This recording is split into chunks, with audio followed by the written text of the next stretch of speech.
মাদ্রাসা শিক্ষককে হত্যা করে চলন্ত ট্রেন থেকে ফেলা হলো। ট্রেনে কি গণহত্যা শুরু হতে চলেছে? বেরেলি রেল স্টেশনের কাছে রেল লাইনের পাশে পাওয়া গেল বিহারের কিষানগঞ্জের এক আলমের মৃতদেহ। রেল কর্তৃপক্ষ বলছে এটা দুর্ঘটনা, আর মৃতের পরিবার বলছে এটা গণহত্যা। 30 বছরের মাদ্রাসা শিক্ষক মাওলানা তৌসিফ রাজা মাজাহেরি বিহারের ঠাকুরগঞ্জের বাখুটুলি গ্রামের বাসিন্দা। তিনি উত্তরপ্রদেশের বেরেলিতে ধর্মীয় উরস অনুষ্ঠানে যোগ দিয়ে ফিরছিলেন। সেই সময় এই মর্মান্তিক ঘটনা অবাক করে দিল ভারতের সংখ্যালঘু মুসলিমদের।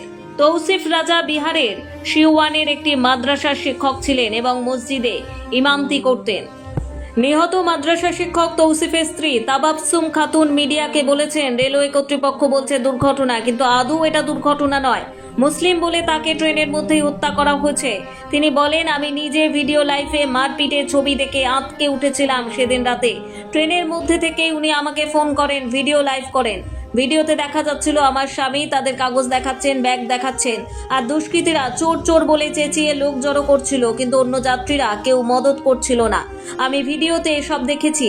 আমার স্বামীর মুখে বড় দাড়ি ও মাথায় টুপি ছিল, তাই তাকে শনাক্ত করে চোর অপবাদ দিয়ে হত্যা করার চেষ্টা হচ্ছিল। ট্রেনের মধ্যে গণহত্যা, তারপর মৃতদেহ ট্রেন থেকে ছুঁড়ে ফেলে দিয়েছে তারা।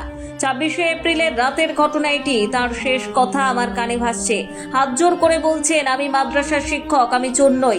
সেই সময় কয়েকজন ট্রেনের মধ্যে তার জামার কলার টেনে ধরে মারছিল।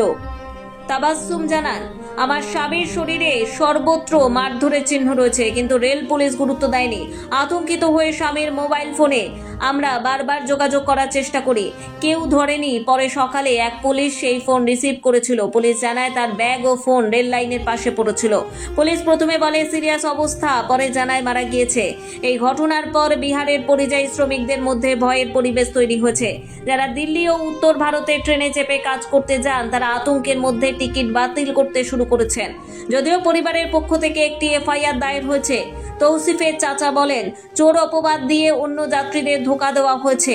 এই নতুন কৌশলে এবার গণহত্যা চালানো হচ্ছে। ভয়ে যাত্রীরাও কেউ এগিয়ে আসেনি, তাই এর প্রতিবাদ হওয়া দরকার। হত্যাকারীরা গাড়ির মধ্যে নাও থাকতে পারে, তারা খবর পেয়ে গাড়িতে উঠে দলবল নিয়ে তারপর হত্যা করে নেমেও যেতে পারে। রেল পুলিশ একমাত্র তদন্ত করতে পারে যদি তারা ইনসাফ দিতে চায়।